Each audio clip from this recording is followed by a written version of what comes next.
Il faut savoir partir, car les éternels permanents finissent toujours par agacer et l'amour se transforme en haine. Un message fort à l'endroit de tous ces éternels permanents à la tête de nos États. Lors de son homélie de passation au nouvel archevêque d'Abidjan, Monseigneur Ignace Dogbo-Bessi, le cardinal Jean-Pierre Cutois a adressé un message poignant et édifiant qui résonne particulièrement dans le contexte actuel. À la cathédrale Saint-Paul d'Abidjan-Plateau, en présence du Premier ministre Robert Begré-Mambé et de plusieurs membres du gouvernement, le cardinal a rappelé l'importance de « savoir partir ». Avec des mots choisis, il a évoqué l'inévitabilité du changement, citant l'analogie de la nature. Si les bourgeons ne partaient pas et que la saison des pluies refusait de céder à la saison sèche, il n'y aurait ni fruits ni feuillage. Se référant aux paroles de Jésus, qui avait dit à ses disciples « Il vous est utile que je m'en aille ». Le cardinal Cutois a exhorté à accepter humblement le moment où l'on a rempli son rôle, pour laisser la place à une relève plus jeune et plus vigoureuse, dotée de qualités prêtes à être mise au service de tout. Il a poursuivi en précisant que les éternels permanents finissent par agacer et l'amour se transforme en haine.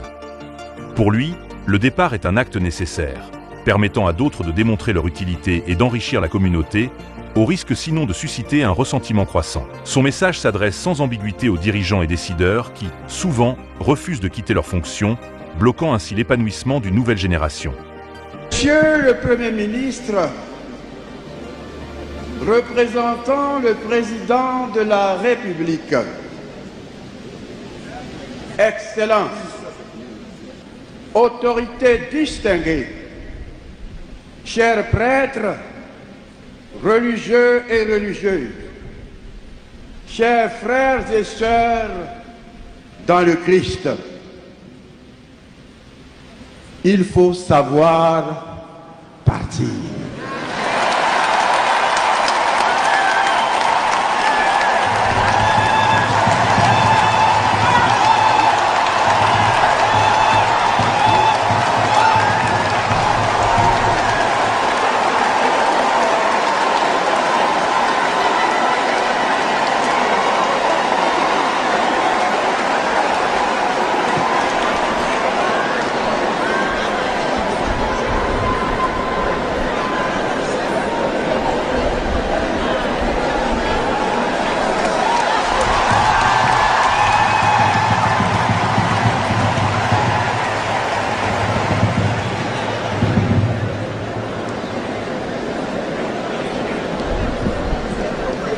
Quelqu'un a dit un jour ceci, que je cite. Si les bourgeons ne partaient pas, si la saison des pluies boudait la saison sèche, il n'y aurait ni fruits, ni feuillage. Jésus lui-même a cru bon de dire « Il vous est utile que je m'en aille ».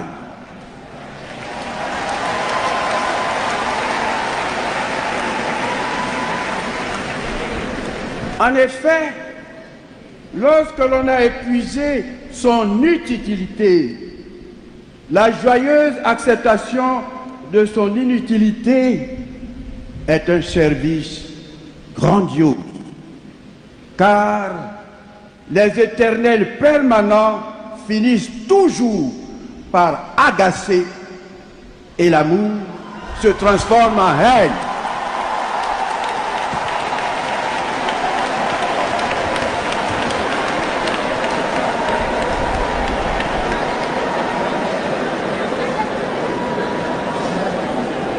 Il faut donc savoir partir.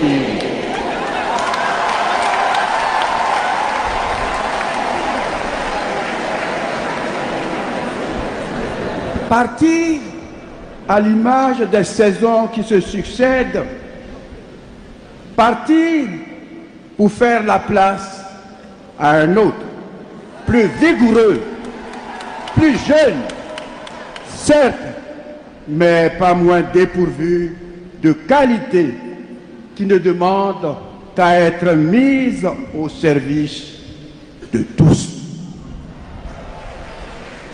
Partir finalement afin que l'on puisse lui aussi éprouver et offrir son utilité Partir pour ne pas agacer, pour ne pas que l'amour se transforme en haine.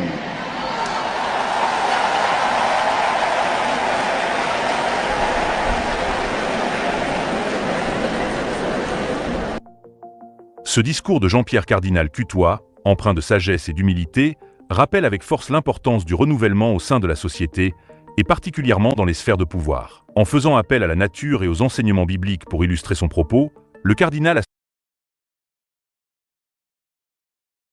pour ne pas que l'amour se transforme en haine.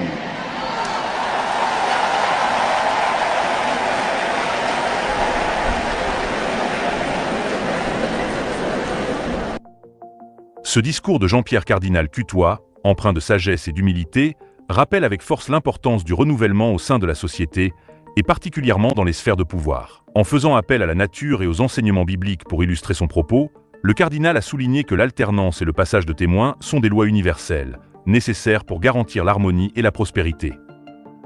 Ce message, reçu avec émotion par les fidèles et les autorités présents, résonne bien au-delà de l'enceinte de la cathédrale Saint-Paul. Il trouve un écho puissant dans le contexte politique actuel, où des figures de longue date occupent encore les postes clés de nombreux États. Le cardinal Cutois, par cette exhortation, espère rappeler que chaque dirigeant, quelle que soit sa notoriété ou sa popularité, doit à un moment donné savoir céder la place, pour ne pas risquer de transformer l'admiration qu'on lui porte en rejet, voire en ressentiment. C'est un appel à faire preuve de lucidité et de détachement pour l'intérêt de la communauté, pour permettre aux nouvelles générations d'apporter leurs idées et leur énergie à la construction d'un avenir commun. En invitant chacun à réfléchir sur sa propre utilité, le cardinal a rappelé que la grandeur d'un leader réside aussi dans sa capacité à s'effacer quand l'heure est venue, à faire preuve d'une sagesse qui sait anticiper le besoin de renouveau. Partir pour ne pas agacer, pour que l'amour ne se transforme pas en haine. Ces mots sont lourds de sens et soulignent les risques d'un attachement excessif au pouvoir. À travers cette réflexion, il invite non seulement les dirigeants actuels à envisager leur succession, mais aussi le peuple à valoriser le changement comme un processus naturel et bénéfique.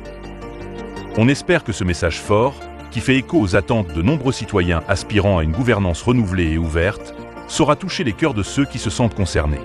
Il est impératif que les dirigeants entendent cet appel et prennent conscience des enjeux d'une trop grande permanence au pouvoir. La voix du cardinal, porteuse de la sagesse de l'Église et de l'expérience d'un homme d'influence ayant lui-même su passer le relais, s'élève comme un conseil bienveillant mais ferme. Puisse-t-elle inspirer ceux qui, encore en place, hésitent à se retirer, pour qu'ils perçoivent dans cette transition un acte noble et nécessaire au bien de tous.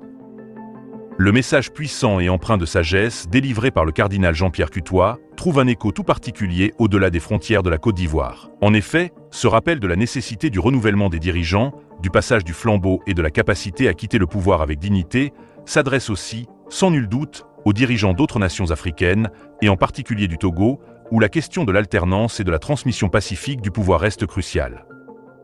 Au Togo, comme dans bien d'autres pays du continent, des dirigeants se maintiennent souvent au pouvoir pendant de longues décennies, suscitant des débats intenses sur la gouvernance, l'ouverture démocratique et l'importance de laisser place à des générations nouvelles, porteuses d'un dynamisme et d'une vision différente. La réflexion du cardinal Cutois, qui appelle chaque responsable à se poser la question de sa propre utilité et de la pertinence de son maintien en fonction, est en résonance avec les aspirations de nombreux Togolais, qui expriment depuis longtemps le besoin d'un renouvellement au sein de leur leadership politique.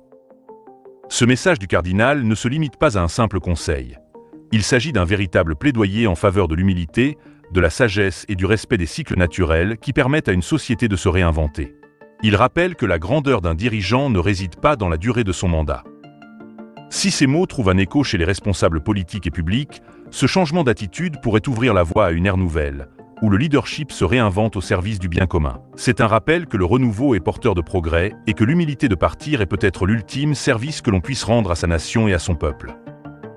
À la fin de cette cérémonie, Monseigneur Ignace Dogbo Bessi a officiellement pris ses fonctions comme archevêque métropolitain d'Abidjan, marquant ainsi une nouvelle étape pour le diocèse et symboliquement pour l'esprit de renouveau et de passation de responsabilité.